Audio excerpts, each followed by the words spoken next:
It is one of the best forms of showcasing an important aspect of life and can create a positive impact in everyone's life. We have amongst us today the Kisago Theatre and Film Production to present before us a unique display of Let's Talk Safety. Ladies and gentlemen, please put your hands together for the artists from Kisago Theatre and Film Production Group.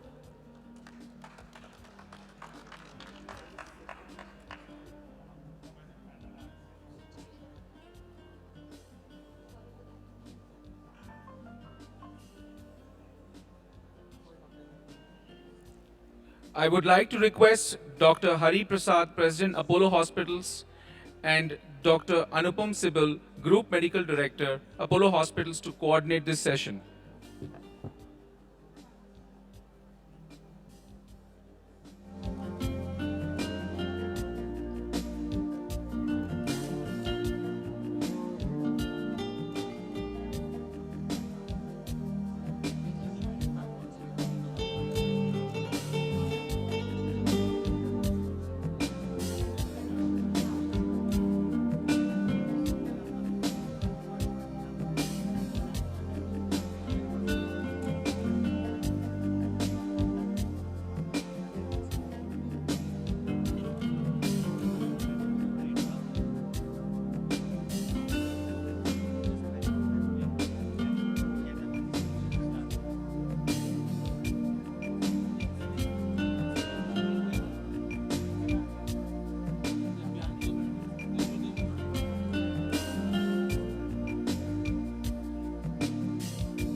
Ladies and gentlemen, please put your hands together once again for the artists from the Kisago Theatre and Film Production Group. I would request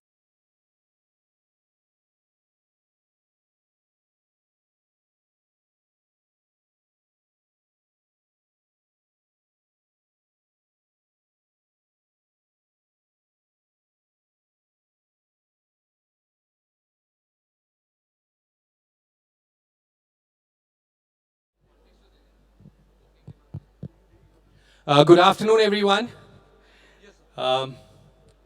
Each one of us wants, as a healthcare provider, as a caregiver, that every patient receives the right treatment for the right indication, which is delivered by the credentialing which is right for the right outcome. So that's a lot of rights to get right. And we know that despite every effort, things happen in hospitals, in clinics, in nursing homes that shouldn't happen. Every year we talk about Let's Talk Safety. This is an interactive session that we have that Hari and I run. And this time we have a theatre troupe that is going to walk us through 3 scenarios, 3 cases, real time, and over to them for the first one. Yeah, and before they start, I want to warn the audience that this is going to be a test for the audience.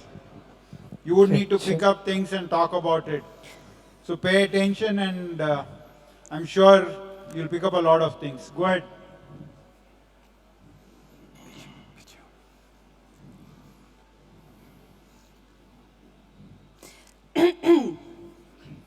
Ladies and gentlemen, let us maintain a few moments of silence for a very special person.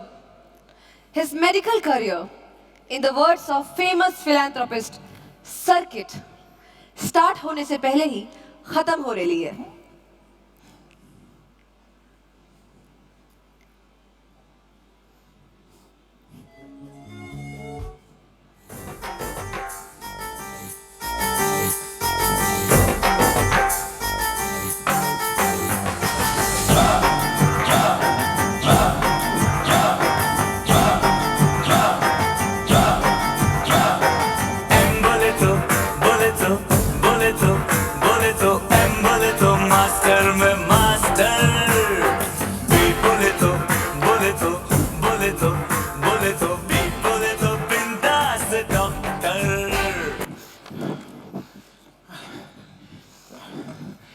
Hello, hello.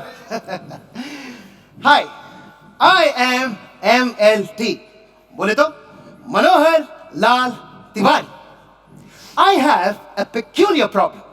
I'm always sure of what I feel.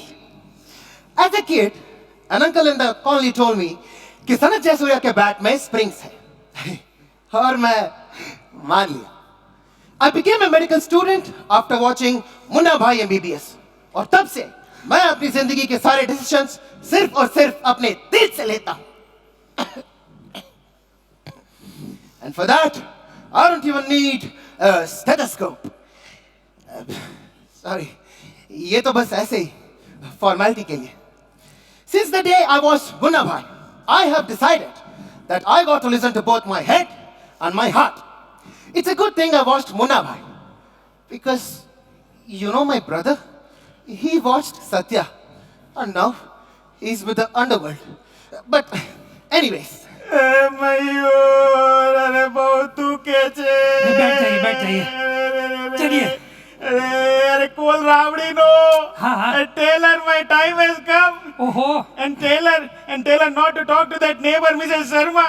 एक number की चुड़ैल है चुड़ैल. अरे बस हाँ काका कुछ नहीं होगा आपको जरा शांति रखो ने अरे doctor please take a look at my uncle ने he has pains in his abdomen अरे मतलब पेट में बहुत दुखे छे पेन वेन को छोड़ो पहले एक जादू की झप्पी तो ले लो.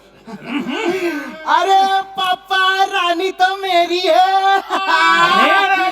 શું કરે છે अरे uncle don't worry, you are in safe hands. Nurse.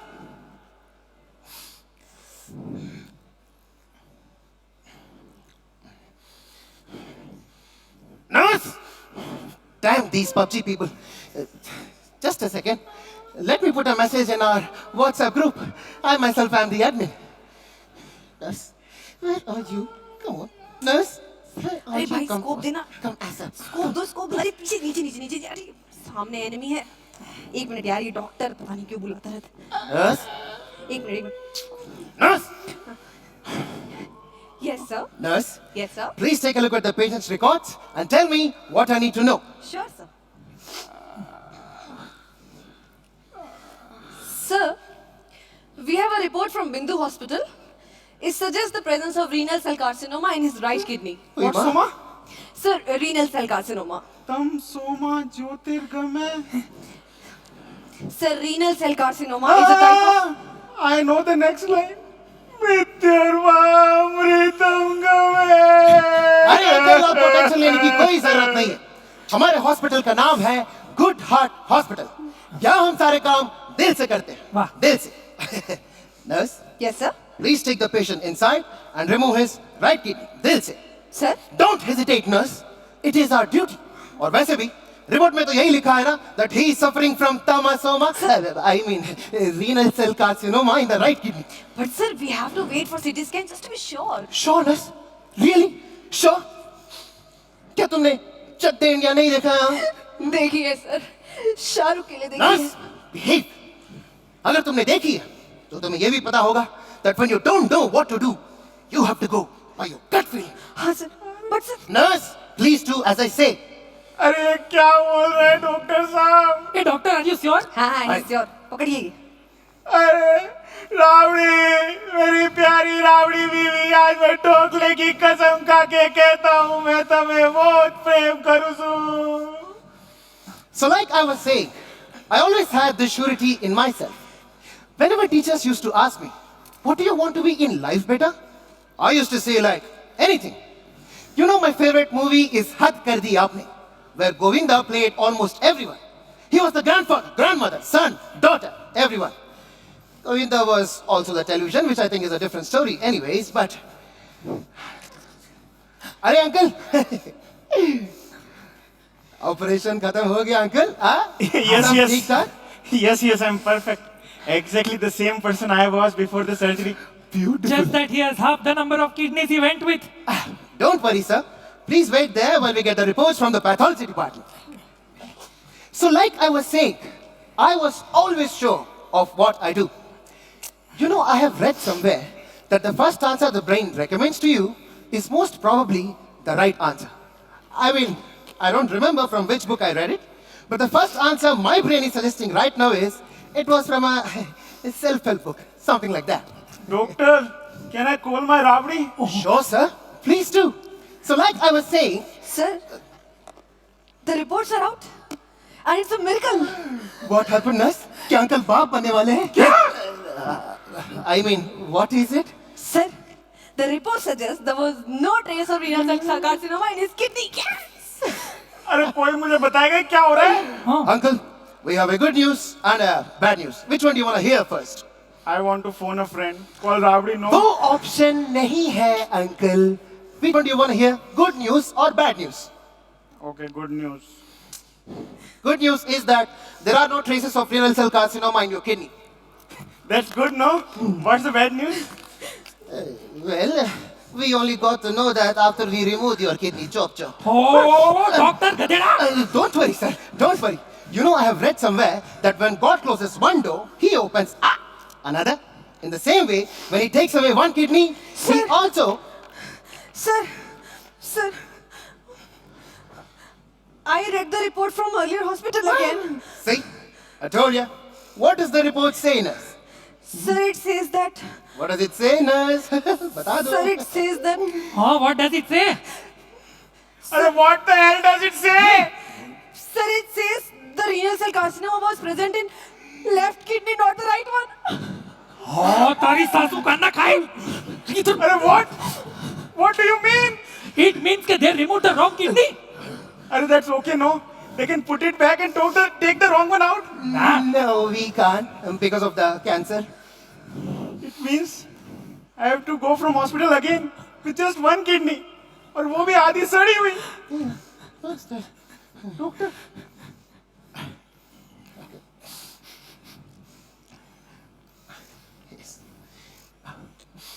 Repeat after me. I will always wait for the right reports to arrive. I will always wait for the right reports to arrive. I will ensure adequate communication between patient and doctor. I will ensure adequate communication between patient and doctor. I will ensure proper documentation before operating. I will ensure proper documentation before operating. दो more And you all also. I might not have a kidney to show, but I have some advice for you. Please ensure adequate communication and documentation are taken care of before any surgery. Hello. Hello I will go now. I have to eat my rabdi. Sorry, meet my rabdi. हाँ not here थोड़े uncle Very rabdi, baby. Where are you? अरे हाँ घर पहुंच के जाते हैं अभी मंदिर Thank गए you होंगे very बेचारी। much. I think we need a big round of applause. We're going to open this up. What we'll do is, Anupam, Yeah. that half is yours. Yeah.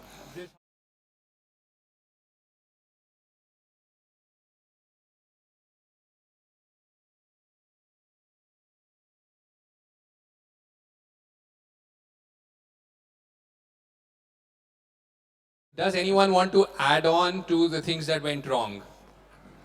Just go back to the first scene when you have a doctor and his philosophy, right? Would you worry about the credentialing process in this hospital? Sorry? Yeah, the Assessment not done by doctors. Nursing staff also not assess the patient. Documentation not properly. documentation not done properly. What else? Anyone else? Okay, somebody from this side? Yeah. I think the proper assessment of failed in the initial. Coming from the different cultural backgrounds and socio-economic background as well, especially in the public hospitals.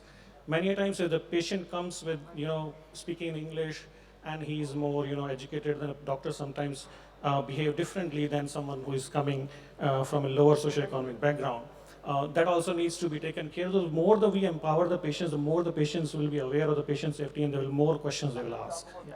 Thank you. 3 quick points that you made. One was credentialing, second was privileging, and the culture. And if you noticed how this doctor addressed the nurse, the lack of respect, and the whole casual approach, do this, ordering, it's not about collaboration, it's not about one team. A clear problem with the culture. Yeah, one here. Also, proper identification of patient, timeout, site marking, etc. were missing. So if we take care of that, I think that would have perhaps solved a bit of problem there. Sir, So it's it also was about timeout, the whole process of timeout was not followed. It's also about the quality assurance from the laboratories. You have to confirm the reports you get from the laboratories. Absolutely, and one very important point I think that was missing here was the engagement with the patient, the role that the patient is supposed to play in the verification process, in the caregiving, patient family education, totally missing. And the net result was such a fiasco. And you might think that, this is rare. It's not. Wrong site surgery is the third most common sentinel event in the United States, 12% in the report published in 2018. The first sentinel event is, number one is falls, number two is retained foreign body after surgery, and number three is wrong site surgery, which is really, really sad, 12%. One more here, Anupam. If the doctor was not sure about right or left, and he should have taken a second opinion or a multidisciplinary meet should be there, so that they can clear it out the treatment protocol. The most important thing is the patient did not damage the hospital or injure the doctor, which is being done nowadays. Okay. Thank you very much. A very kind patient here and a very kind family that did not destroy the hospital. I mean, here the team didn't even look at the CT scan. They just went on a report that a nurse read. And clearly the nurse was very busy looking at her WhatsApp groups before she looked at the report. So clearly major issues in the way this organization functions. And clearly a tremendous opportunity for this organization to improve. Anyone for any? Yeah, here. Two more comments. Hari, then we'll come there. Yeah. Referring to the policy, a lot of things was missing in this act, but taking into the few major things that the assessment of PAC was not there. Mainly that SSC was missing the surgical safety checklist. So there's a thumb rule which is being followed, so everything will go fine. Yeah. Anupam, I think an excellent act depicting of what was an actual true real incident in 2002. Great Britain, Cardiff. Exactly the same thing. I think what are we trying to see here? I think it's not just about one mistake. We've seen a Swiss cheese effect here. No doubt the last 10 years has revolutionized the way we treat our patients, we undertake operations. Checklists are no doubt an integral component of it, but checklists can go wrong too. I think what is important is to put those systems in process. Why didn't the surgeon check? Why didn't the nursing staff check? Why didn't the check-in didn't check? I think the processes have to be in place. In 2002, this happened in Cardiff, and I think we can't forget the whole incident. I think I was a part of the system at that point, and it's all a part of learning. And Atul Gawande's book on the checklist is something we all have to take message from. And I think it's about diligence. It's about not thinking about the operation. It's about thinking about the patient who's going through an operation. I think we just cannot leave the checklist and the diligence. And it's not the surgeon's responsibility alone. It's the system's responsibility, and we should prevent those Swiss cheese effects, I think. I think before we go to the next one thing all of us gathered here need to accept, acknowledge that errors do happen in hospitals. If some doctor says he's never encountered an error, he's never practiced medicine or is lying. If a hospital says it is error-free, they're either lying or they don't have patients in the hospital. So the first thing to do is to acknowledge the fact that errors do happen, because unless we acknowledge that, we would not look at solutions to prevent errors. Right? I think the first act, if that bit of it goes in, the second act will show a little more where we need to speak up about errors. A lot of us try to brush it under the carpet to protect ourselves as individuals or our teammates or our hospitals. That's another huge mistake that we make, because unless we speak up, unless errors are notified, and unless errors are discussed threadbare, we would not find solutions to prevent them in the future. So with that, should we go on to the next step? Yes, please. The second case, could we have our team here for case number 2?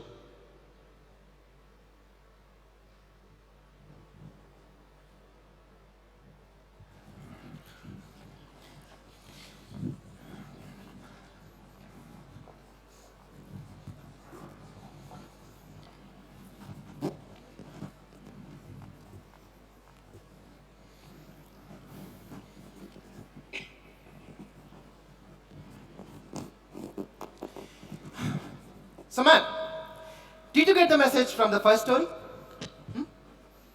I hope everyone got the message from the first story, right? Everyone got the message because it was explained in great detail.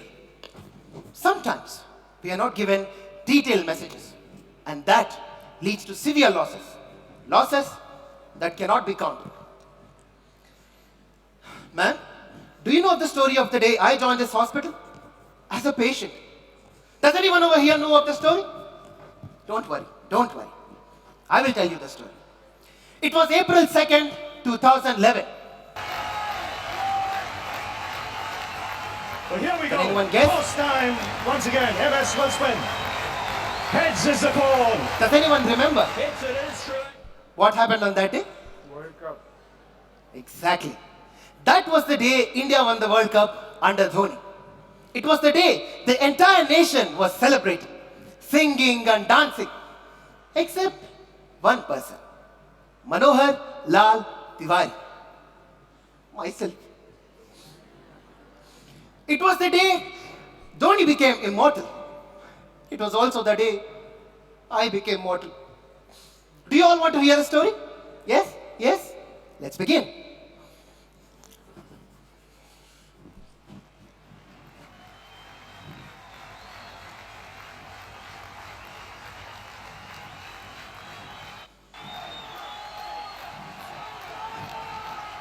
Statue! Shanta, how many times did I tell you not to move from your position? Sir, there is a patient waiting for his report, sir. Shanta, I told you not to move and you moved. And you know what happened? Sehwag got out. And this Sudhakar, I told him not to move and he moved. And you know what happened? Sachin got out. But sir, I need to go to the washroom. Arey, yaar, can't you hold it in for some time? You go to washroom 10 times a day. India is on the verge of winning World Cup after 28 years. Can't you hold it in? Yes, Sudhakar. Can't you hold it in? Okay, sir. Good. Now, everyone, don't move from your positions. India is already 3 wickets down. Dhoni and Gambhir are batting, so don't all dare move. Come on, Dhoni. Come on. If we win today, I'll never touch Daru for my entire life. Sir, you drink alcohol? I mean, Dhoni, if we win today, मैं cigarette छोड़ दूंगा. Sir, आप cigarette भी पीते हैं? I mean, Dhoni, अगर आज तूने जिता दिया, तो मैं सुधाकर का बोनस कभी नहीं रोकूंगा. सर, वो आप थे. इंडिया के लिए सुधाकर, इंडिया के लिए. Don't move from your position. Sir, hold it. Sir, emergency case, sir. Arey, attendant, we have World Cup final today. I told you not to move. अरे इडली डोसा उड़ीसा सांबर का कसम खा के कह रहा है इमरजेंसी केस. ये देखो patient is short of breath. He has had crab meat too. अरे अंकल, आपको आज एक ही दिन मिला था क्या क्रैब खाने के लिए?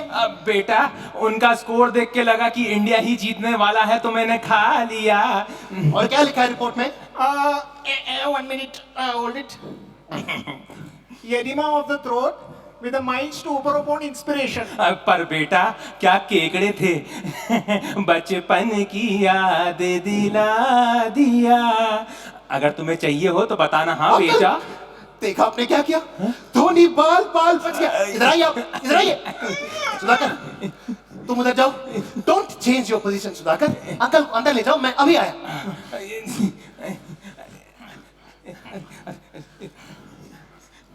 जल्दी. What's the patient's temperature? 98.7 Fahrenheit 2. Blood pressure? 100 by 69. 100 by 6? Oh no!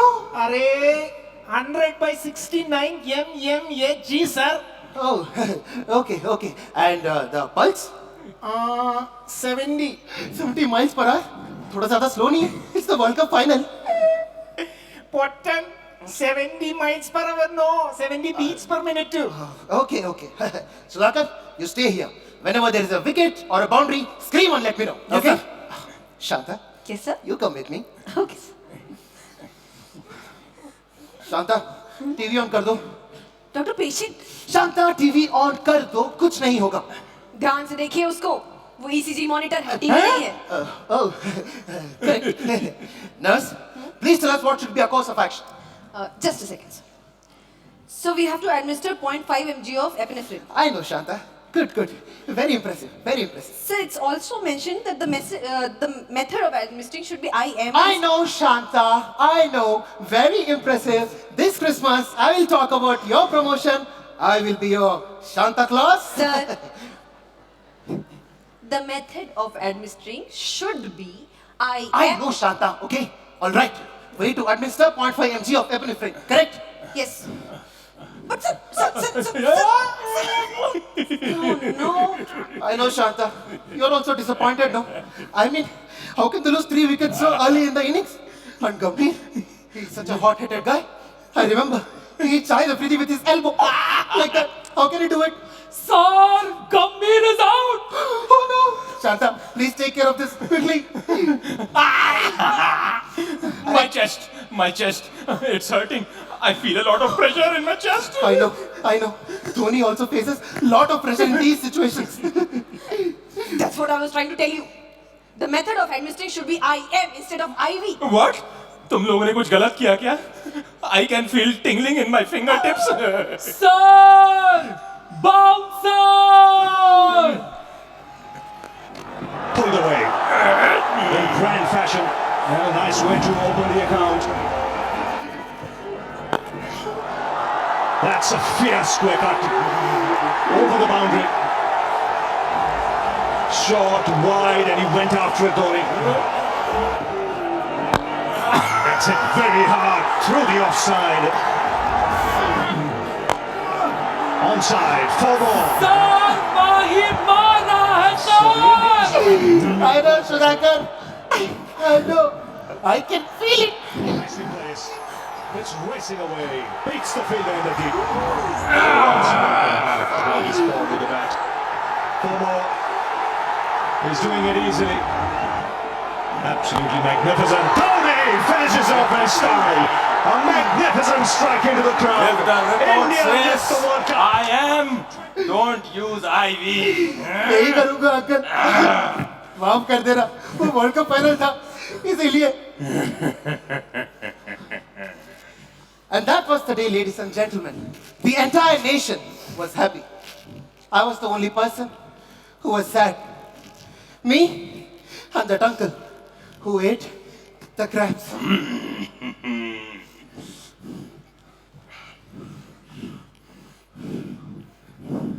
Right. Comments, please, from everyone. Comments, please. Yeah.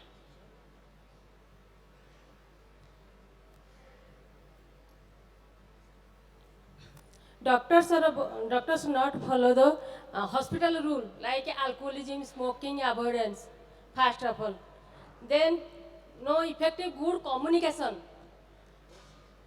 Then drug administration, methods of a drug administration. Not right route, right dose, right frequency. Rights of a drug administration not followed by the staff or doctors. Doctors are acquainted about the patient care, but is acquainted in other. Thank you. Hari? The emergency situation was manipulated with the match, not understanding the depth of how serious the situation was. And the whole communication between the doctor, the nurse, and understanding the patient's needs was compromised. Doctor and a nurse not professionally.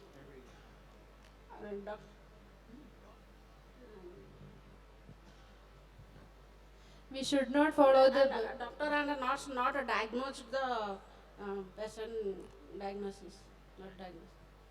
Yeah. Yeah, we should not follow the verbal orders, so proper documentation should be there before administering any medication. Yeah. I feel it is a failure of all the protocols. Entire IPSG failed, entire medication process failed, and I think information to the patient, making sure that patient is aware about, it was a failure of all the process. The patient was not at all in the safe hand. End of the day, anyway, what doctor was saying, we are all safe, that's more important.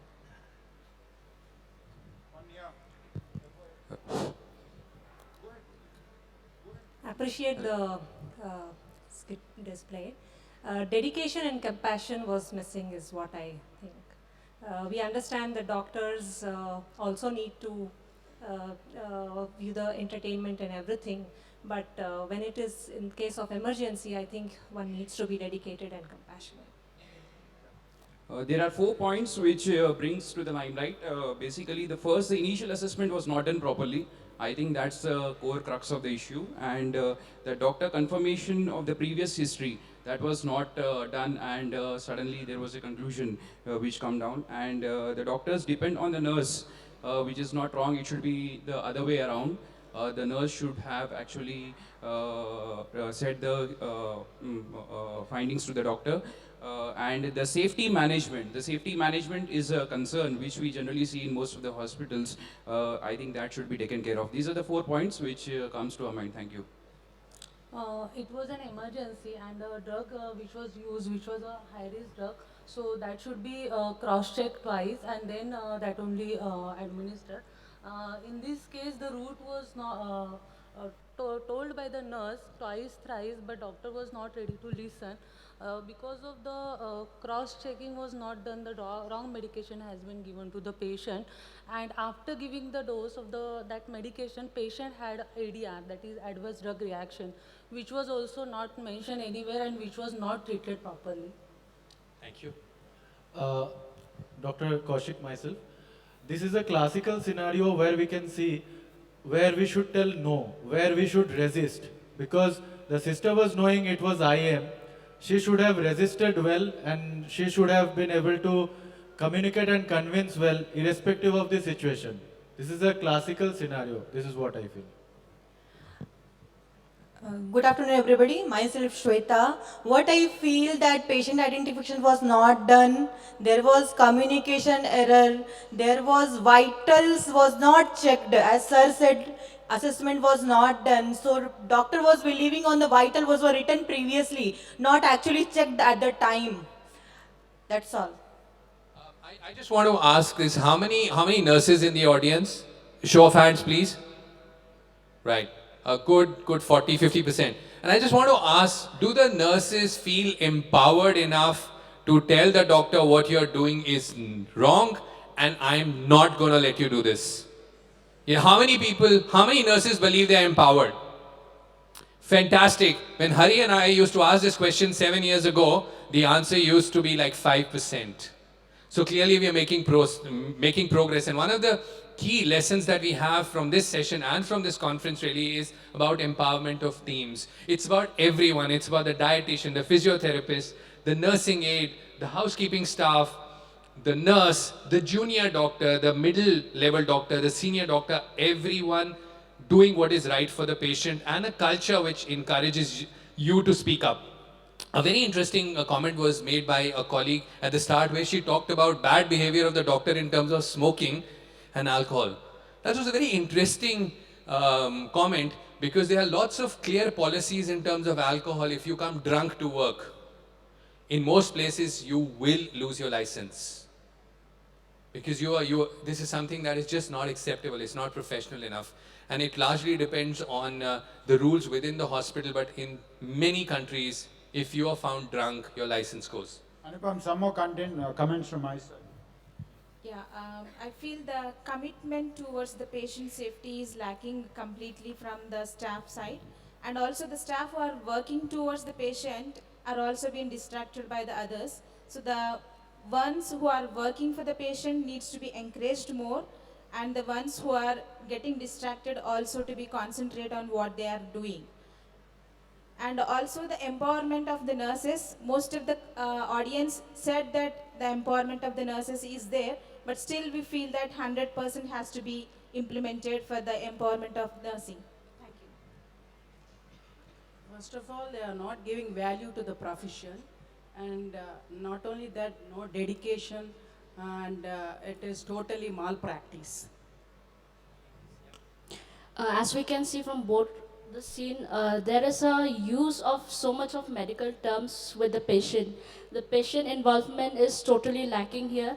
As we know that patient is the main center, so we are not focusing on the patient. The professionalism is lacking, and the patient is away from the involvement in the way of communication or in the way of treating the patient. As we see, if we have reconfirmed with the patient that is this the diagnosis that you have been diagnosed from the earlier center, then that they would have get the proper diagnosis from the patient, because as we know the patient can give the best information to any, be it the nurse or be the doctor.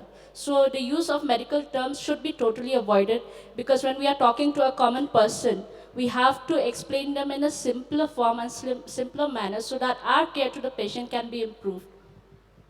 Yeah.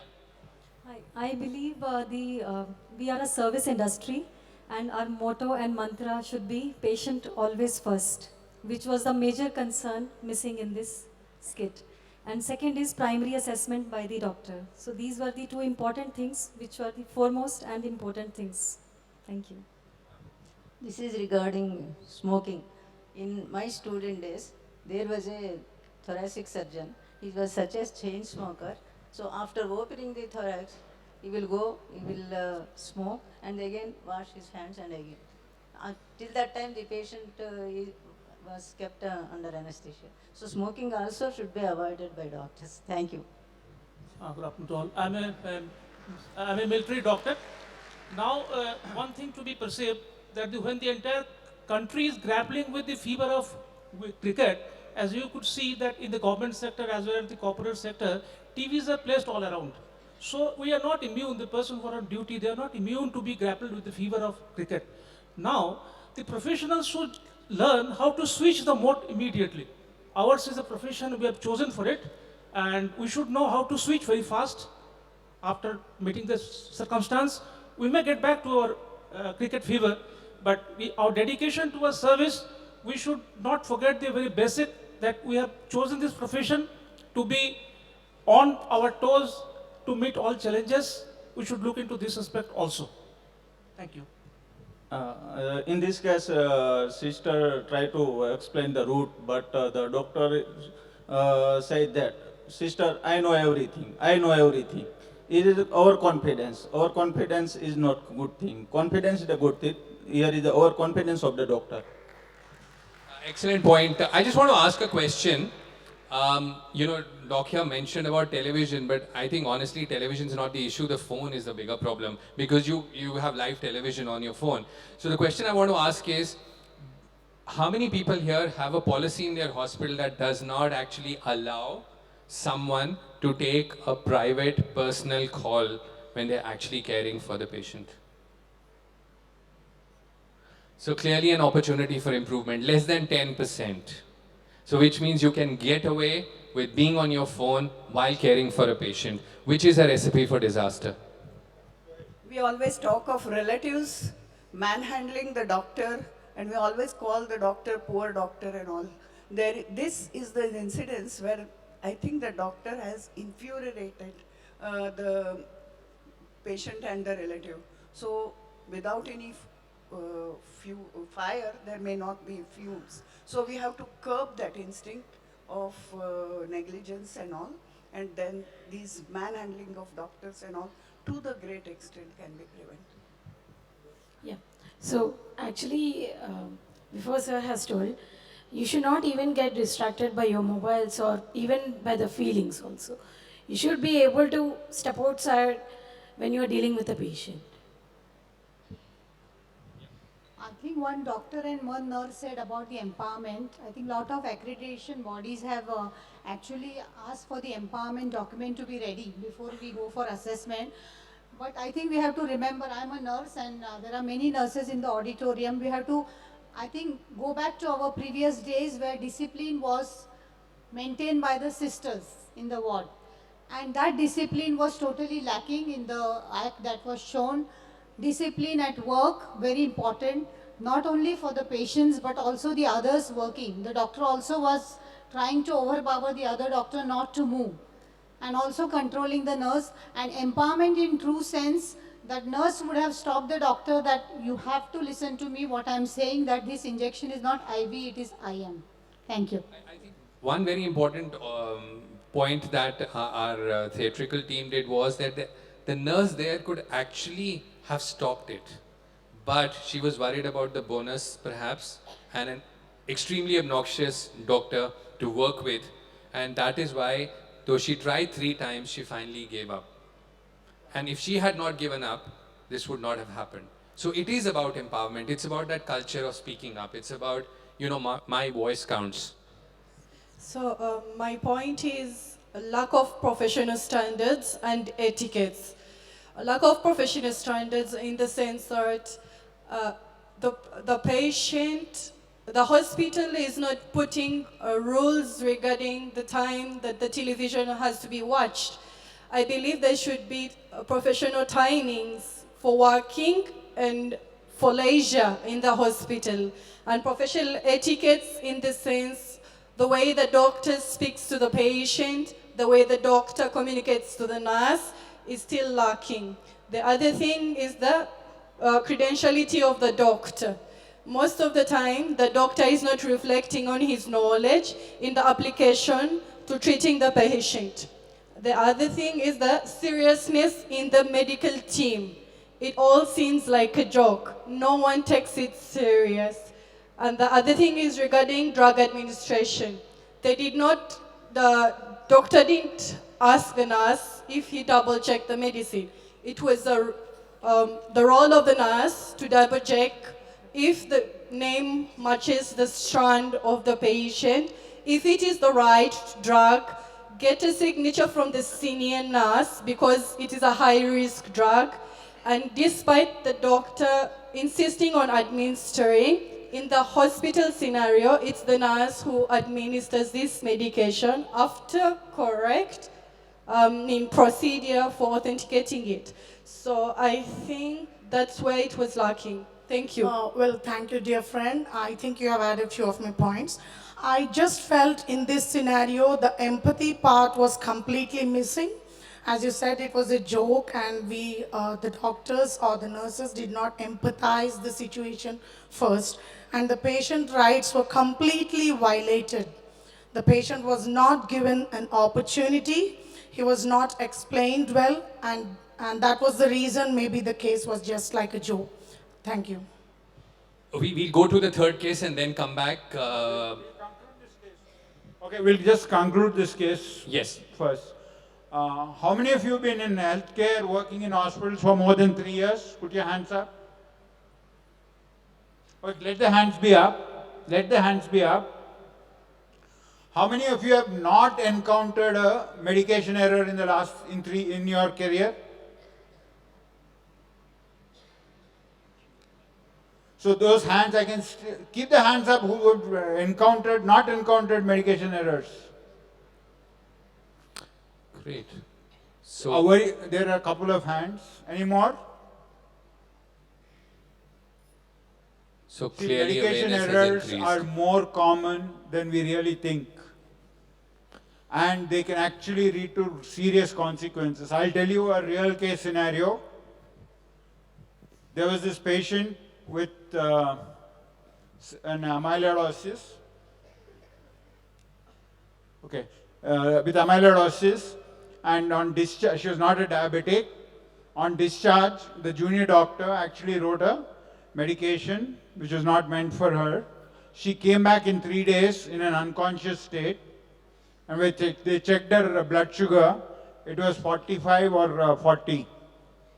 And then they administered 25% dextrose, but she did not gain consciousness, and she went on for nearly 6 months unconscious, and she was bedridden. And the drug which was written for a non-diabetic was a look-alike, sound-alike drug, which was a anti-diabetic drug which was written for this patient. So medication errors do occur. We need to pay more attention, and we need to first understand the fact that they occur more commonly, more often than we actually believe. We get that as a lesson for ourselves. I think that's a learning that we have, and we'll go on to the third act. Yeah, absolutely. Could we have the team here for Act 3, please?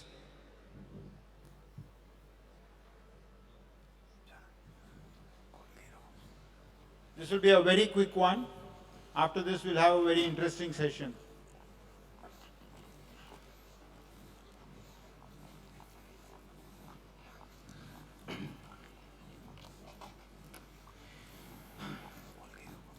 So that was the day I almost died, ladies and gentlemen.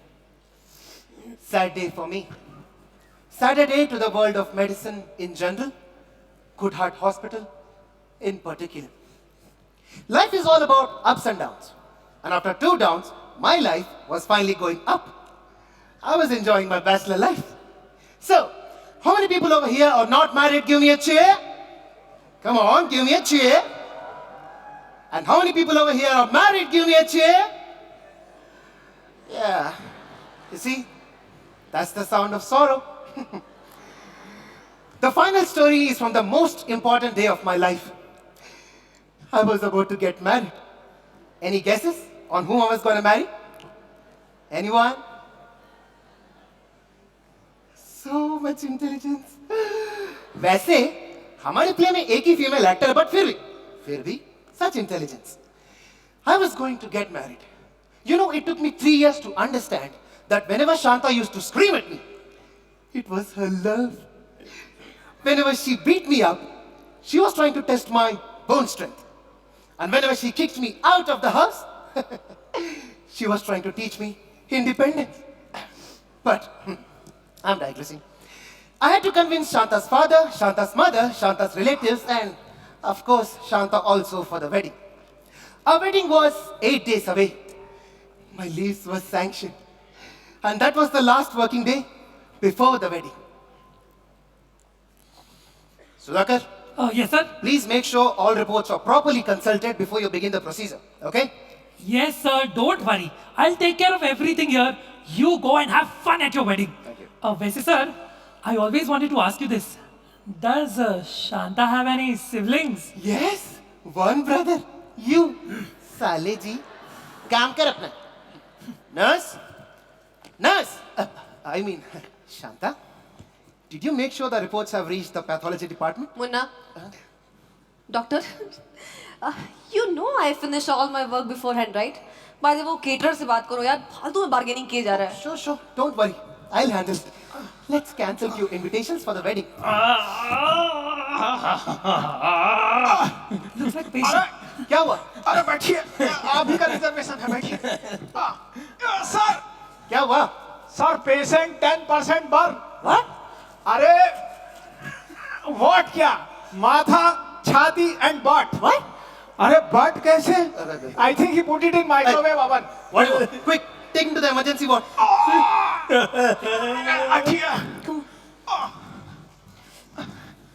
Give me the report. Lift your butt. What does it say, Shanta? Wait, can't you see I'm doing something? Yes. Sir, with severe burns, I think we should administer... I know, Shanta. I know. We should go with Shubha Caterers. But you know what? Their gulab jamuns are hard. Munna, doctor, excuse me. I'm talking about the patient, Munna. I'm talking about the patient. We have to administer acetaminophen. Good. Thank you, Shanta. What would I be without you? Bachelor? Shanta? Sir, we might also have to give the patient oxycodone. Sorry. After treatment, abhi turant hum start karenge. What happened, Shanta? Sir. I know. Sir, we have to check the dosage of oxycodone before we give I know, it to... Shanta, okay? I know. I have 5 years of experience as doctor and 13 years of experience of watching Munna Bhai, okay? One should always remember that every... sorry, sir. Sudhakar, इनको anesthesia दे दो, जल्दी. नहीं, anesthesia का... एक minute. अरे दे दो यार, कुछ नहीं होगा. दे दो. Sudhakar, doctor, Sudhakar. Come on, give it. Sudhakar, I'm handing over my ward to you. Please make sure nothing goes wrong, okay? Yes, sir. आज से ये वार्ड मेरी अमानत है. अमानत नहीं है सुधाकर, responsibility है, responsibility, okay? Can I trust you? Of course, sir. Of course. Good. Shanta.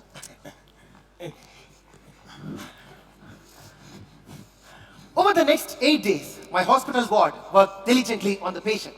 I, on the other hand, was busy with my wedding preparations.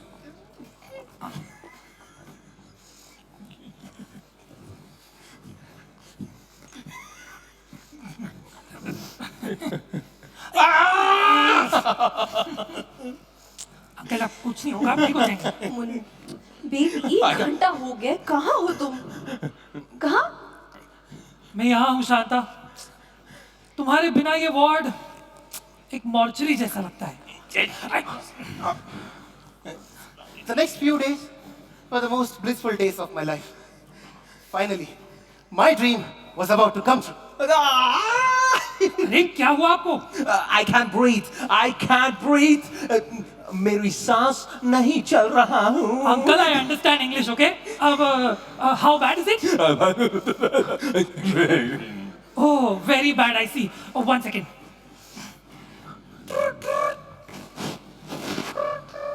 Hello. हाँ sir, मैं सुधाकर बोल रहा हूँ. I know सुधाकर, तुम्हारा नंबर सेव थे मेरे mobile में, तुम्हारे ही नाम से. अरे वाह सर, अब बताइए शादी की तैयारी. अच्छे से चल रही है सुधाकर. ये पूछने के लिए कॉल किया तुमने? Sir, we have an insurgency in the hospital. Not insurgency, Sudhakar. Emergency. Okay, what happened?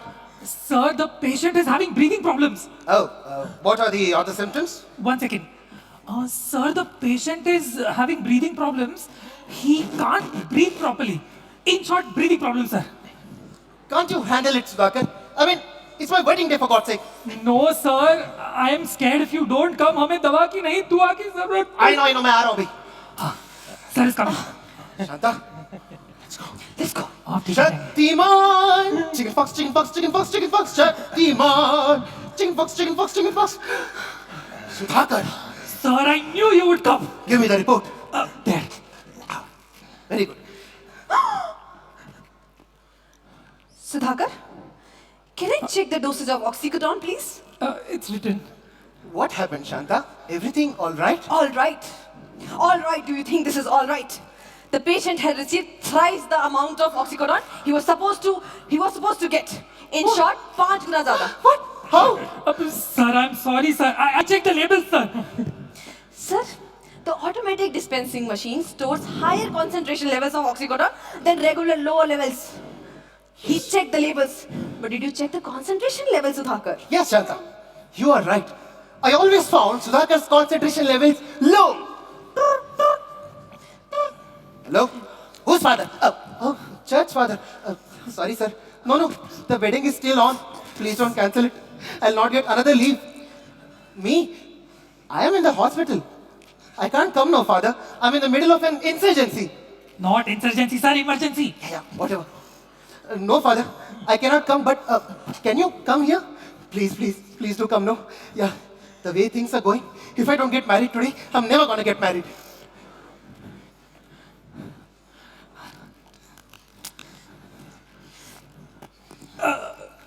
Who are you? I'm the father. Oh, wow. You look younger than the patient, I must say. I'm not patient's father. I'm church father. Oh, Peripana. Sir, father is in the hospital. Father आ गए. What? Please do now. Right now. Where's the bride? Where is the bride?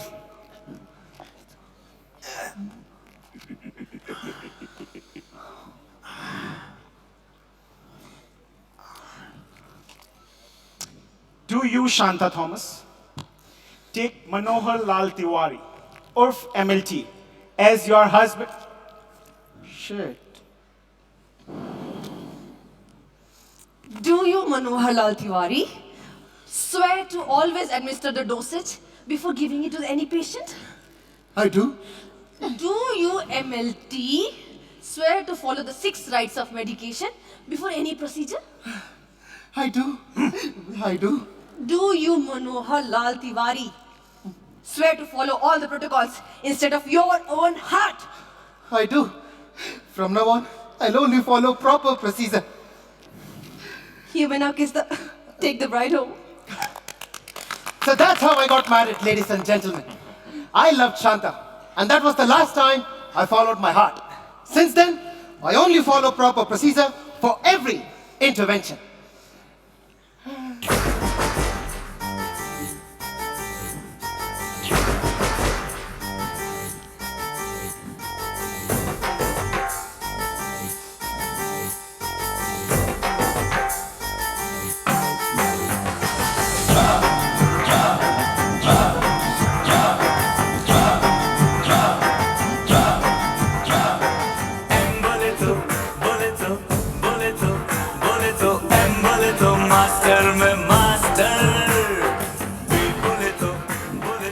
Thank you very much for making this a lot of fun.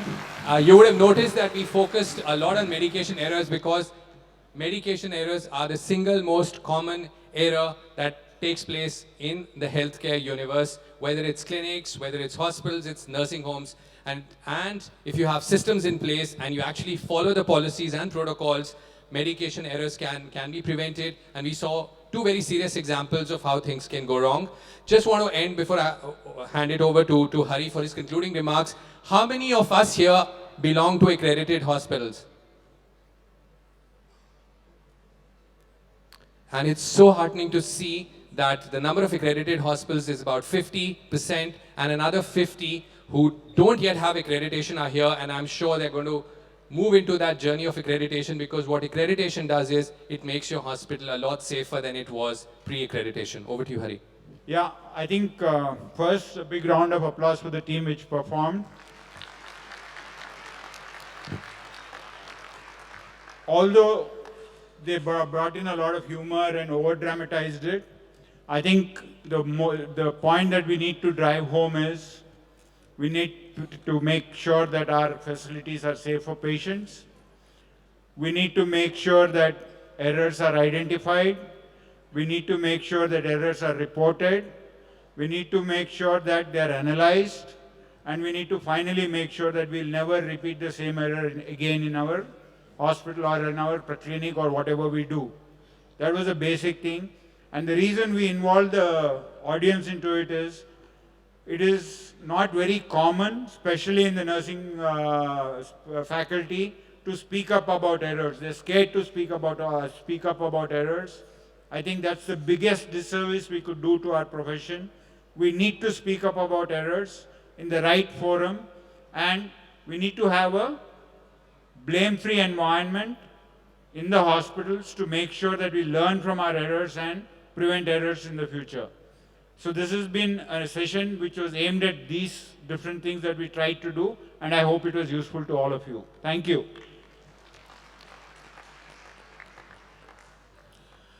You must be the change you wish to see in the world. Those were the famous words of Mohandas Karamchand Gandhi. To help us better understand leadership and moderate the session on leadership mantras, I would like to invite Ms. Shobna Kamineni, Executive Vice Chairperson, Apollo Hospital Enterprise Limited.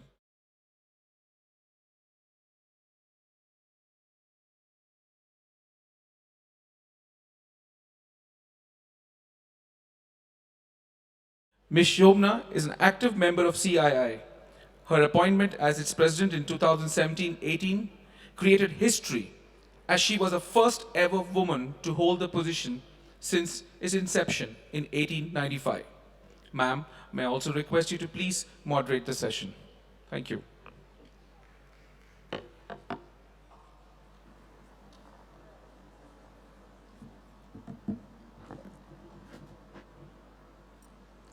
Good afternoon, all of you. I have a question to Dr. Hari and Anupam. They didn't work in Apollo, right? They were really actors. Thank God.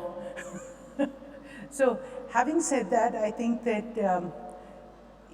it's interesting for me to talk about leadership after a light session like this that you had before, but gave a serious message. Could be something to learn in terms of leadership. But first, How many in this room are leaders? Don't be shy, put up your hands. Very good. More on this side of the room than that side of the room, more in front of the hall than the back of the hall. And I'm not talking about our Prime Minister type leader or a Trump type leader or even our chairman type leader. Those are visionary leaders that happen. Some hopefully happen only once in a lifetime. Some will happen and should happen much, much more with this. And those are visionaries that come in with a vision and a purpose. And that kind of leadership is so rare. It comes from so many factors around. And I think those are the factors that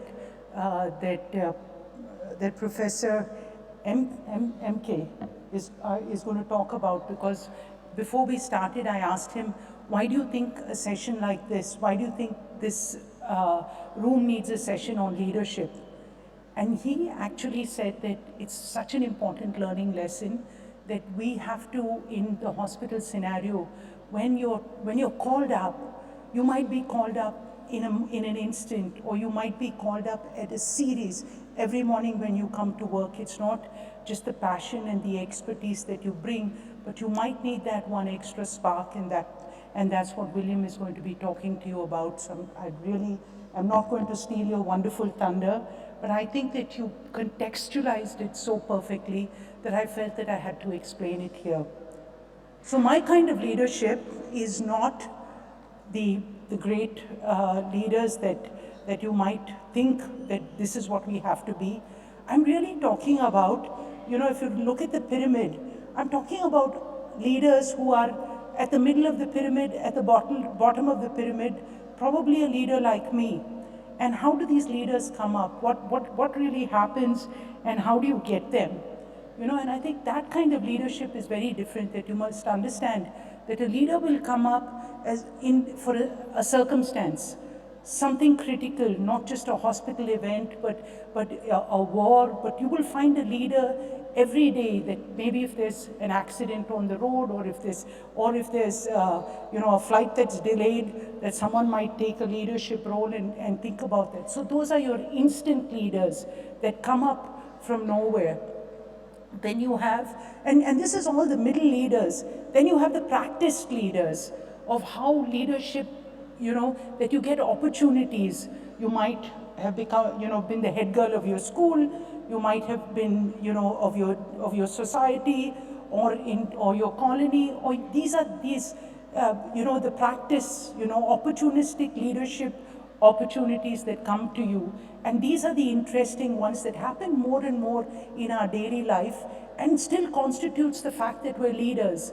It doesn't mean that, a leader is the only guy who heads a huge organization or heads a country, or, all these. This is what leadership is about. When you can just when you can stand up to the circumstance, you become a leader.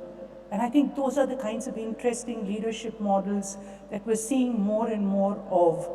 And this is the middle management leader, or the middle middle of the pyramid leader that many of us are today. And I stand at that. And middle management leaders can actually can do and go very far. I had this entire year that I was called on at CII to lead 60% of India's GDP comes from CII companies. At that moment, you're called up to talk about the economy, you're talked to, and many, many different fields, to a large audiences, to world leaders. But this came from the fact that I had practiced. I had practiced throughout my life being a leader in certain areas, in certain circumstances, maybe in my company. And so this all builds up, and that's the practice leader. So I spoke about the opportunistic leader that comes up in a crisis. I talk about a practice leader, and just the fact that everyone at some point of time has led. So now please tell me, how many of you can now consider yourself a leader? I need my glasses for this. I'm hoping there'll be more people at the back of the room. Yeah, that's it. There are so many of us. So change your paradigm, change your classification of what leadership is and to what it can be. And that's what you will all become. And I think that's the most inspirational thing that I can say to you today, that you will all find that there's no magic to this, that there's that you have to have that belief in yourself.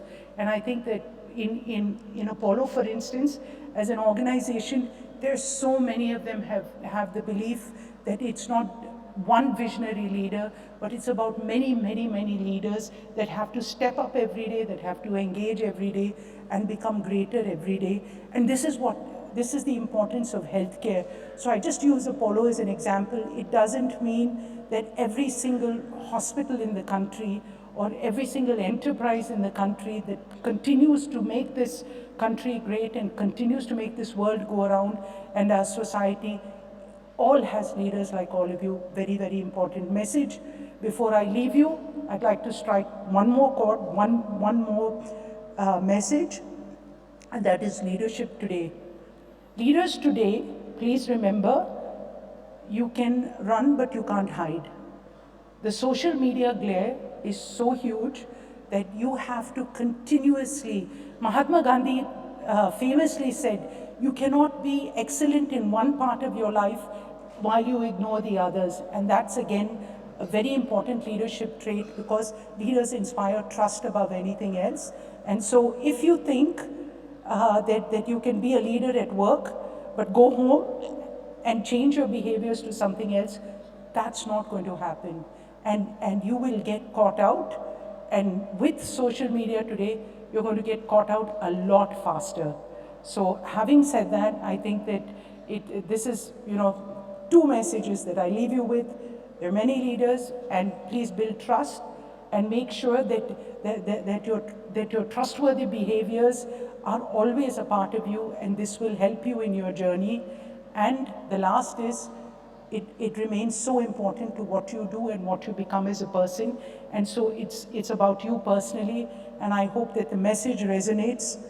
Maybe not as much as what Chairman made you all clap to say that you're going to have a checkup, but part of this is your own social message to leave you with today. Please, reignite and continue to ignite the leader in you. Thank you. May I now request our next speaker? I think you're going to introduce him. William.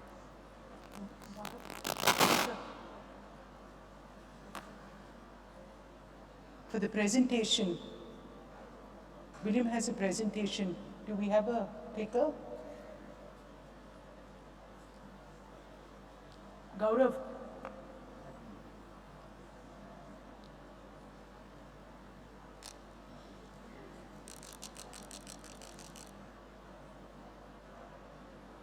This is your, but you need the clicker. Do you have?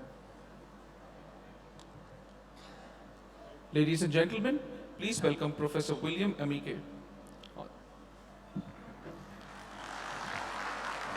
Thank you.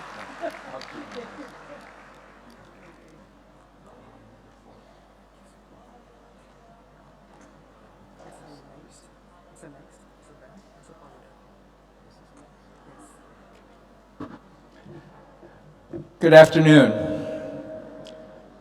It's my great honor to be here. I spent 26 hours yesterday coming from New York City, several layovers to be here today for several reasons. One, because of my great admiration for the Apollo Hospitals group, the Reedy family, and Dr. Ganapathy, who has become a very close friend of mine. Those of you in the room should be so proud of the role that medical care and hospitals have played in India in leading the world. In many respects, people talk about the United States as the most advanced country in the world, and in many respects it is. But in the field of healthcare, we aspire to achieve what has already been achieved in India. So you're all very fortunate to be where you are, to be in this country at this time. And I think as we look at the world 50 years in the future, we really will see 3 countries leading the world: the United States, China, and India. And it's hard to say which one will be number 1. And in many fields, I think India will be number 1. So I have only a few minutes to be with you, and leadership is a topic that we could talk about together for hours and hours and hours. But I'm going to try to speak for only about 15 minutes. And I'll start with just a brief comment on myself. I come from a very poor family. No one in my family before myself actually graduated high school. I was the first. I went on to college and on to get a doctoral degree. My father worked in a factory. My mother was at home. And here I am today in India speaking about leadership. So the idea that we often saw in the past, only great people, right, became leaders. Leadership was born.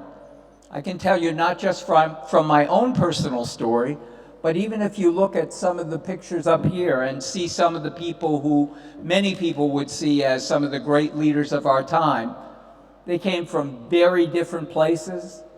They had some very privileged backgrounds, but some came from abject poverty. They came from broken families. They came from happy families.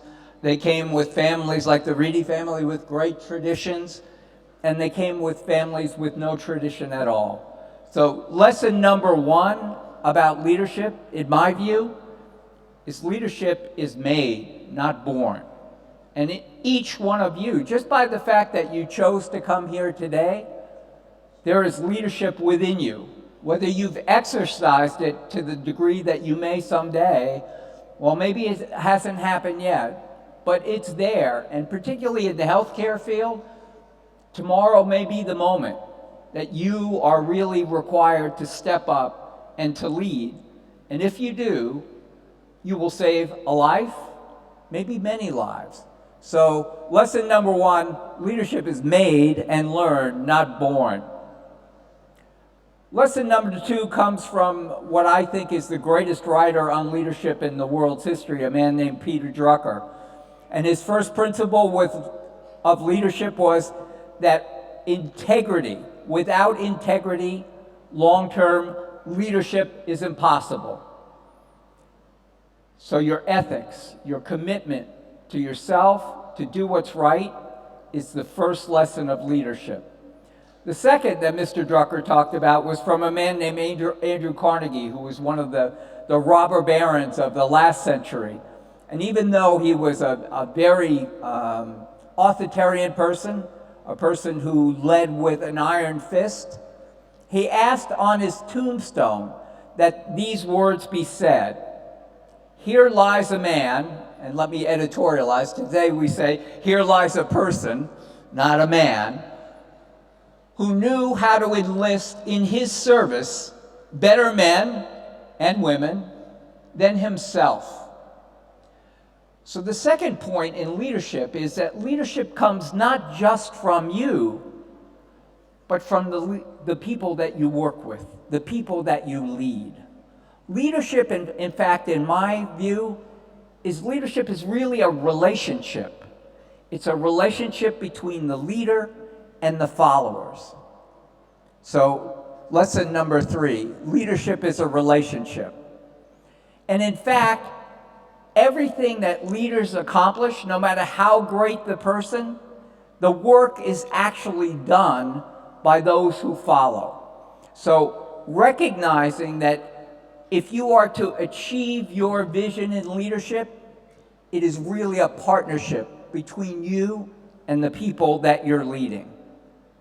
4 key skills of leadership, and I think they relate to this relationship idea. Listening. Great leaders are great listeners. 2, communication.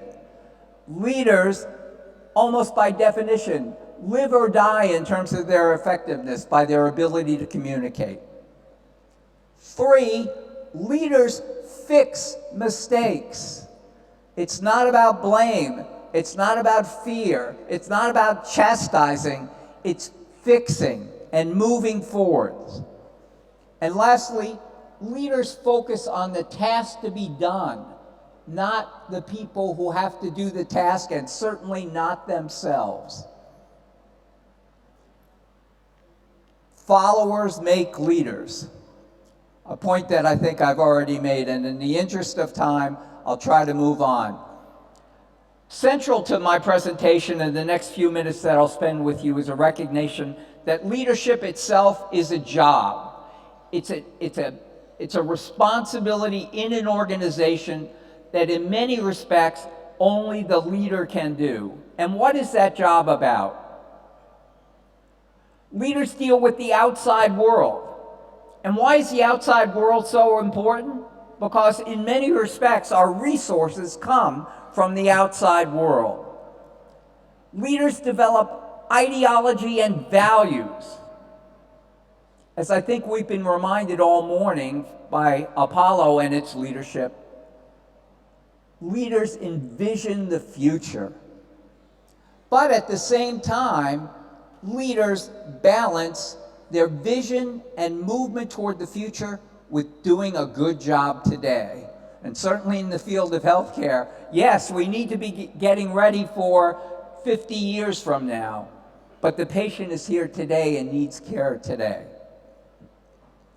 Leaders build a learning culture. They build consensus around a plan. They get the best and the brightest people. They forge partnerships and they make decisions. Leaders need skills to do that job, and what are those skills? And I'll kind of conclude my presentation with the kinds of skills that you need to become a more effective leader. Communication, listening, understanding finance, collecting intellectual capital and knowledge, building professional networks, association with elites, and building your own reputation. I have a picture there of Warren Buffett, one of the most wealthy people in the world, and a person who I've come to know. His son is a partner of mine and a writer with me. And when you meet Warren Buffett, you're almost amazed by how humble he is, how modest he is in his approach. He still lives in his hometown of Omaha, Nebraska, but he's mastered the skills of leadership, not the appearance of leadership. And the last part of my presentation will be on what you can do today to be a better leader. Motivation, accountability, leading in partnerships, handling crises, and initiating innovation and change. So just quickly, how do you motivate people? Well, when I ask people this question, they often say to me, well, the way you motivate people is give them money, give them a promotion, give them praise. Do those things work? Sometimes, but very temporarily. Many studies throughout the years, one of the advantages of being in academia is we do a lot of research, and I'll call your attention to the 4 points at the bottom of the slide. Studies over the last 70 years in every country in the world, public, private, and nonprofit, asking people in anonymous surveys, what motivates you? No matter where we are in the world, no matter whether we're asking men or women or healthcare workers or educators or any field, time and time again, the 4 things that people say motivate them. Number 1, recognition. Someone tells me I'm doing a good job. What does that cost? Nothing. How hard is it to do? It's easy, but so often we forget to do it. Number 1 motivator, recognition. Number 2, they enjoy their work. As a leader and a manager, finding the right position and the right work balance for the people who work for you is the second most motivating thing that people report themselves. The third, a sense that they have responsibility, that their job matters and that their work matters. They want responsibility. And lastly, the fourth most important thing is they are looking for a chance to advance. Holding people accountable, that is clearly part of it, but I would argue that accountability comes more from the performance of the organization as a group, the performance of your direct team as a team, and not about individual chastising and blame. Accountability should be based on performance and outcomes, not individuals. Collaboration. More and more today, leadership is about collaborating, not directing.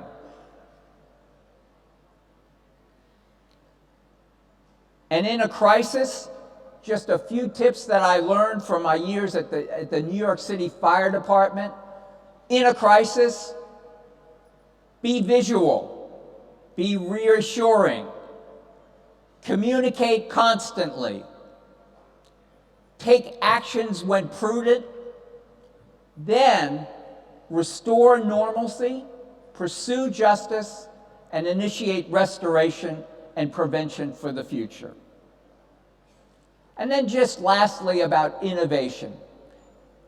The difficult part in most organizations, unlike I will say Apollo, is there needs to be a budget for innovation. Innovation needs to have its own area in your organization because in the end, it requires resources. Finally, what do you do when you have been given a new chance to lead? I think most people's intuitive sense is, I need to make some important changes right away to show that I'm in control. So I'm going to bring in some new people, demote some people, change some policies. In general, my experience has been, and my research shows, that that's the worst possible thing you can do. Because as a new leader, you have so much to learn. So making changes right away, you're more likely to make a mistake than do things right. So in the first 100 days, I strongly recommend that you learn. Speak to the people who work for you. Get their knowledge. Bring out the leadership in them, and then take action.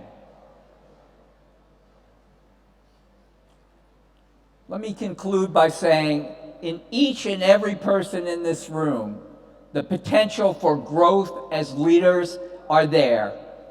So thank you for having me with you today. I hope that we can have some discussion about your thoughts, and I wish you all the best in the futures of your career.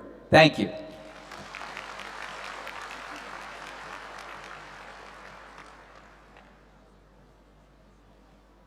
Thank you, ma'am, and thank you, Professor William, for giving us all an insight into what leadership is all about. Thank you very much. Ladies and gentlemen, let's give a huge round of applause. It is often stated that 70% of medical decisions are driven by diagnostic testing. As we enter the era of mainstream application of precision medicine, tailored therapeutics, wearable and artificial intelligence, the importance of diagnostics' role in medicine will continue to grow and evolve. To give us all a better insight to the future of diagnostics, we have amongst us Managing Director, Roche Diagnostics India, Mr. Shravan Subramaniam, physician executive and business leader with over 15 years of experience in life sciences and medical devices. Proficient in leading diverse cross-functional teams and agencies across regions, and he has delivered strong growth combining medical and marketing expertise. He brings entrepreneurial mindset to large ventures. Ladies and gentlemen, Mr. Shravan.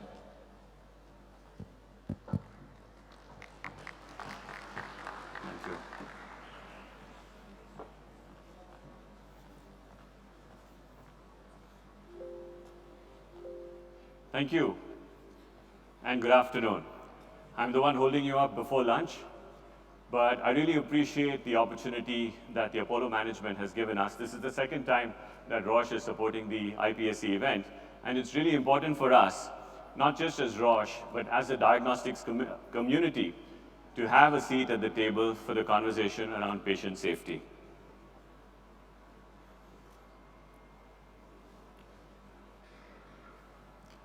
Well, while I wait for the presentation to come on, I'll share a few interesting nuggets about diagnostics, what's happened. Before we talk about the future of diagnostics, it's important for us to recognize a little bit of the past and why we are here today. We at Roche, and indeed the diagnostics community, we have a lot of people from the labs of Apollo and beyond Apollo also in attendance here. And we all know that over the last several decades, there was a lot of error coming from labs. A lot of it came from machines. A significant amount also came from human error. So as an organization, Roche has invested nearly 20% of our annual sales towards research, development, and innovation for new products, new safety mechanisms, and getting better patient and clinical outcomes. Within the diagnostic space, this is a little bit about our history, but as you look at the products that are coming out in the future, you'll see more and more of this is enabled by robotics and by IT. Our manufacturing is done by Hitachi in Japan. I had an opportunity to visit the plant and see how they make some of these really cool robotic instruments. And I was quite thrilled to find out that this was the same organization, the same team that designs and develops the signaling system for the Shinkansen, the bullet train in Japan, which over a 52-year period has had 0 fatalities. So that is the importance given to safety in diagnostics, and this is where robotics and technology can have a role. So for my talk today, I'm going to speak a little bit about the future, building on what we have learned over the past. At Roche, a few months ago, we had a delegation of leaders from around the world, including myself and my Asia Pacific management team, and thought leaders from hospitals, from digital companies, from payers, from providers, talking about the future and wondering if what we are doing today is going to be relevant 10 years from now, and what we need to do to change ourselves and make ourselves a better version for our children and the future of healthcare. That also included consultants and experts. We have Dr. Rana Mehta from PwC who helped us with this, and we had folks from California and indeed around the world talking technology to a set of people who are really passionate about blood testing. We took a look at all the technology that's available to us already. And while this is already in place, IoT is already active in your refrigerator. But how can this be applied to healthcare? We have the connected glucose monitor. Dr. Suhasini, I'm sure, is smiling when I say this. We have wearables and biosensors. I'm sure many of you today are wearing a smartwatch, which is constantly providing information and data that can be used for the future of healthcare. In fact, we inaugurated the beautiful ProHealth concept this morning that speaks about using data and technology to look at improvements in clinical outcomes. This is just a very, very short list of what's already out there that's currently used in aviation, in auto industry, hospitality even, and very much in hospitals and healthcare. So this is the theme. Will AI replace a doctor? I think a couple of years ago, AI first burst into the scene in India when the CEO of Google came to India and said that he's going to invest heavily in AI. Many of the newspapers picked it up and thought he was going to invest in Air India. But of course, that made people more conscious and aware of AI. And I think most people in this room have read enough about it to be dangerous. But how much do we really know about this and what impact it can have on healthcare? Dr. Hari Prasad, if you're here, I'm an avid advocate of technology. And I think technology has a very, very significant role to play in healthcare. But Anupam, I'm with you when it comes to the touch. And I'll leave this question open. I know we've debated this, but I'll share a little bit more about diagnostics, and then we can take a call on whether it's going to be touch or technology. Sangeeta spoke earlier this morning, invited us to imagine. Imagine what could be. Imagine what technology can do for us. Imagine what we can do as a society, as a group, if we got together for the betterment of healthcare. We took a similar leap ourselves and imagined clinical utopia.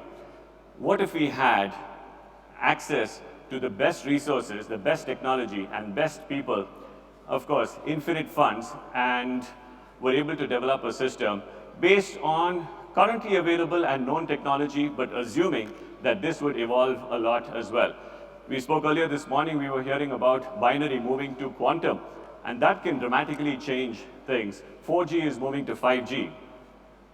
So with that in mind, let's simulate a situation. Let's imagine that, hypothetically, for the time being, 10 years, 15 years, 20 years from now, in clinical utopia, let's say babies are still born the way they are, they're conceived at least the way they are. But what's going to change is that we are going to have access to tremendous amounts of data of the unborn child well before the child is anywhere near term.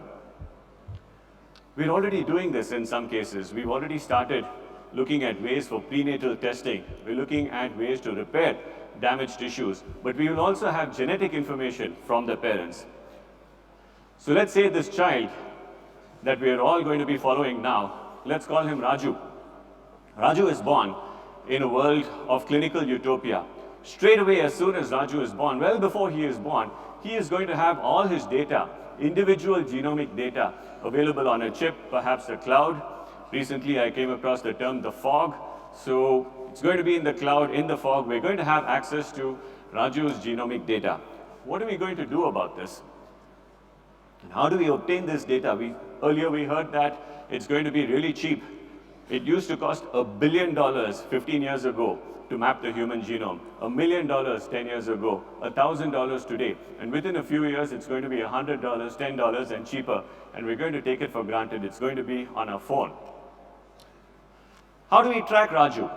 Now, Raju has become a strapping young lad. We already have his data. If he had any damage as a fetus, we've already taken care of that. But he is exposed to a very cruel environment with air being polluted, potential accidents. He's exercising, he's eating, perhaps unhealthy, perhaps healthy, we don't know that yet.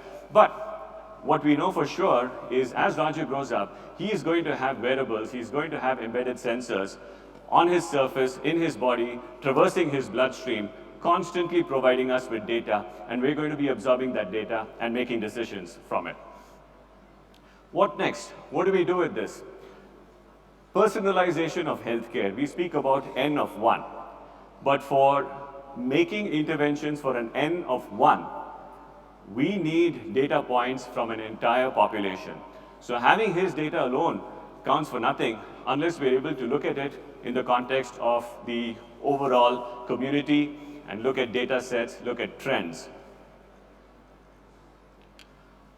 What's going on now? As we get more information, we're constantly providing responses to Raju. We're providing responses to his community. We're providing responses to his physician. But will there be a physician? We'll talk about that too. How are medicines going to be provided? Is it going to be conventional, or are they just going to be dropped by drones? It's already happening in many areas. It's not inconceivable that this will happen in healthcare as well very soon. So now we have this information. I come from a lab background. I'm a third-generation physician, and my whole family has been in diagnostics for their whole life. What scares me here is that there may not be a lab in the future. As we are getting data well before the patient, well before the consumer, the individual becomes sick, and we are making interventions prior to that, the lab is in his body, and the decisions are made through intelligence, perhaps in the cloud. What happens to healthcare institutions? What happens to hospitals?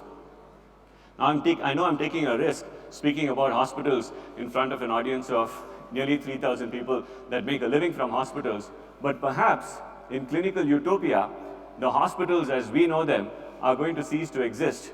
We are already replacing taxis with Ubers, hotels with Oyo. What's going to happen next to hospitals? now as we're making real-time interventions and real-time clinical decisions. This goes beyond hospitals, this goes beyond hardware, this goes beyond clinicians. What about developing and designing new drugs? A couple of days ago, an article came out that utilizing AI and the constant stream of information that we have on patients in clinical trials, they were able to accelerate the release of a drug several months before it would have actually happened. Aside from the cost that we're saving, look at what we're doing for patient safety, not putting them through various tests and various drug doses, but using simulated data from genomics. But all this needs to coexist in a system that evolves around people. We have policymakers. Indeed, it's a pleasure to see Dr. Reddy here, one of the foremost policymakers from the DCGI. I'm sure this would be interesting to your colleagues to see where healthcare is going and what we need to do in order to be prepared for a future where data is going to be taking over a lot of the roles and activities of clinicians and healthcare practitioners.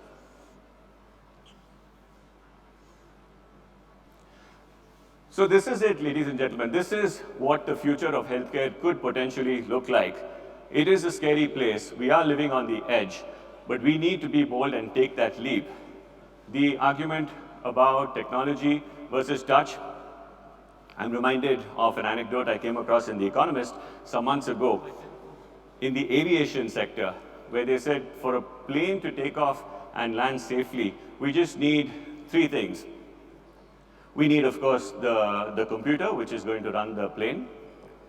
There's going to be, they need a dog, and they need a pilot. What do you need the pilot for? To feed the dog. And what do you need the dog for? To bite the pilot in case he tries to make any interventions. Could that happen to clinicians? Could that happen in the healthcare industry? Are we relying too much on AI? And here, coming back to the big debate, technology versus touch. We had some humbling incidents in the aviation sector where an over-reliance on technology without fully trained pilots or fully equipped pilots caused a couple of crashes. Could that happen in healthcare? So these are cautionary tales that we need to be aware of, cognizant of, as we start relying on artificial intelligence and machine learning to drive healthcare decisions. So that, ladies and gentlemen, I thank you very much for your time. And I leave you with this summary. The future of healthcare, based on what we know so far, but what could also happen over the next year, 2 years, decade, is going to be extremely consumer-centric and individualized. We're going to be looking at N of 1 to treat them with a specific dose or a mix of drugs based on their age, ethnicity, geography, lifestyle, habits, and so on. It is going to be more prevention-oriented than treating disease, and we are already relying on a huge amount of data that is not going to change. And I'll leave you with one final thought. This is a plaque outside the pathology department of Madras Medical College where I studied, which I remember very well. And it says, it's not disease that is changing as much as we who are changing with our knowledge and application of disease. So I leave you with that. Thank you very much. Thank you, Mr. Subramaniam, for that insightful talk on the future of diagnostics.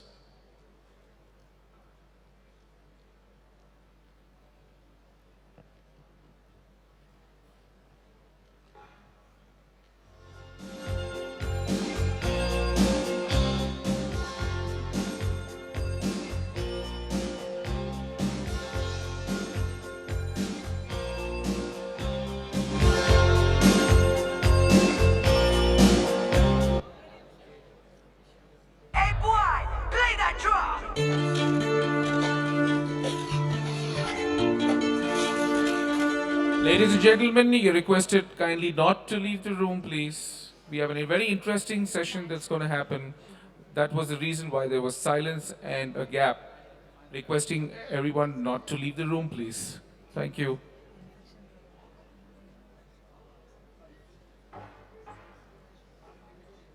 Ladies and gentlemen, kindly be seated. Kindly do not leave the room, please.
First things first, I'ma say all the words inside my head. I'm fired up and tired of the way that things have been. Oh, ooh, the way that things have been. Oh, ooh. Second thing, second, don't you tell me what you think that I can be. I'm the one at the sail, I'm the master of my sea. Oh, ooh, the master of my sea. Oh,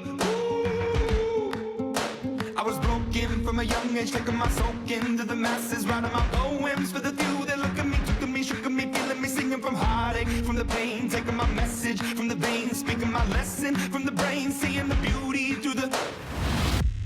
Hey, you make me a believer, believer. Hey, you make me up, you build me a believer, believer. Hey, let the bullets fly, let the rain. My love, my time, it came from. Hey, you make me a believer, believer. चल मोड़ दे उसका पंजारा.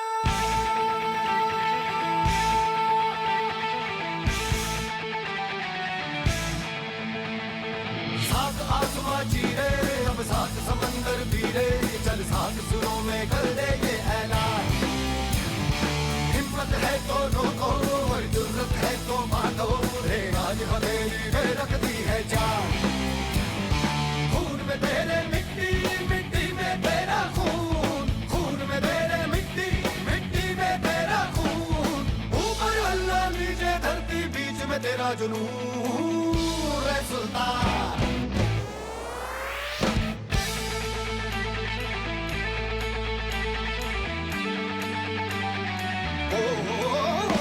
सीने में तेरे आग पानी आधी है, मेहनत की डोरी हौसलों से बांधी है पर्वत भी तू ही और तू ही पत्थर है, जो चाहे तू वो ही बन जाए, तेरी मर्जी है. आंसू और पसीना मरे है तो दोनों पानी, पर मोड़ के रख दे दोनों ही तूफान.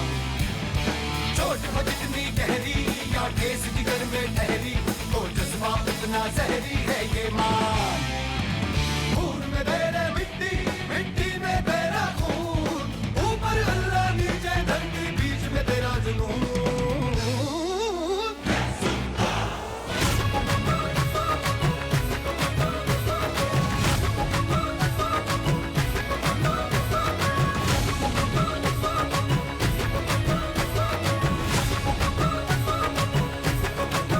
मेरे होठों से धुआंधार निकलती है जो बोली, जैसे जैसे बंदूक की गोली. मेरे तेवर में है तहजीब की रंगीन रंगोली, जैसे जैसे तो ईद में होली. मेरे जीवन की दशा, थोड़ा रस्तों का नशा, थोड़ी मंजिल की प्यास है, बाकी सब फर्स्ट क्लास है, बाकी सब फर्स्ट क्लास है, बाकी सब फर्स्ट क्लास है, कसम से बाकी सब फर्स्ट क्लास है.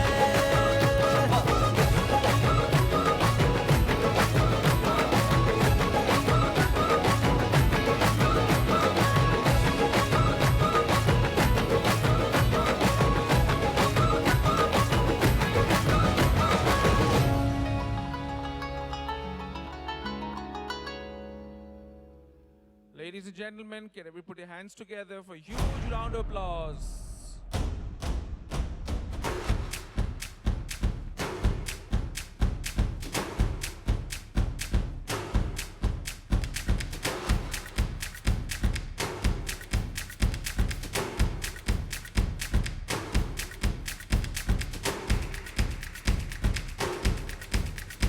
guys.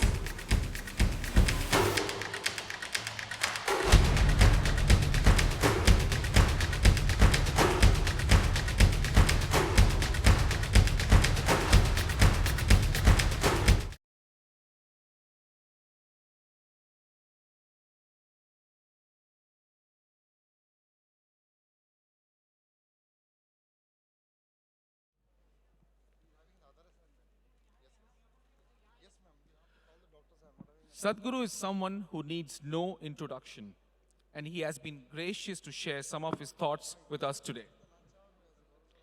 Can we have the audio visuals, please?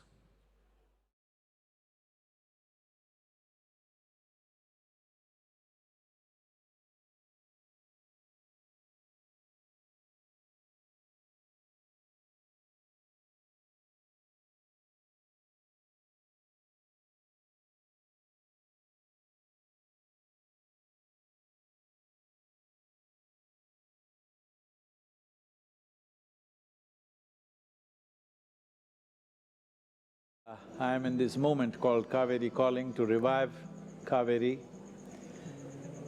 If all of us together successfully make this happen, that we bring at least 1/3 of Kaveri basin under green cover by planting 242 crore trees.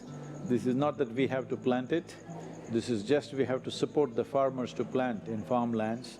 The idea is to make timber and forest produce as a part of agricultural produce, to bring these trees. This can be a game changer for the farmer because farmers have been pushed to a threshold beyond which there is no life for them.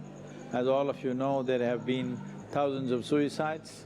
For all this, the fundamental reason is depletion of soil and depletion of water. To revive this, the only solution is really to put at least 1/3 of the land under shade. This is a 12-year project, we will be on with this. I wish to congratulate and express my gratitude for the Apollo institutions to support this in a very positive way. But I request every one of you to be a part of this. This is not my project, this is not an organization's project. This is a generational thing that we have to do. This is a generational work. All of us need to do this because as a generation of people, we have taken the largest bite out of this planet. We have consumed like no other generation. Before we leave, we must put back as much as we can, and this will be a game changer in terms of showing what can be done with the river and how soil and water can be revitalized. This is important for Kaveri, that means Tamil Nadu, Karnataka, Kerala and Pondicherry. But if we demonstrate that this can be done, I'm sure it can be done. Only thing is, do we have the courage and the commitment to make this happen? By doing this one thing, we can turn the nation around, we can change the life of the farmer, because farmers' incomes can go up anywhere between 3 to 8 times, that is 300 to 800%. In a matter of 5 to 7 years, we have already converted over 70,000 farmers and we have demonstrated this. This is a larger expression of the same thing. This is needed to make it happen in the rest of the country and in the tropical world. So, though I'm not able to be with you today, I'm here in the Kaveri Calling. Please be with us also to make this happen. This is not a question of a few days or a few weeks. We are committed to this for 12 years. Please stay with us and make this happen, because without creating a healthy soil and a rich water resource in the country, we will leave no future for the future generations in our nation. Thank you very much. Our heartfelt gratitude to Sadhguruji. Thank you for those kind words of wisdom. Your words will take us a long way. Ladies and gentlemen, please be part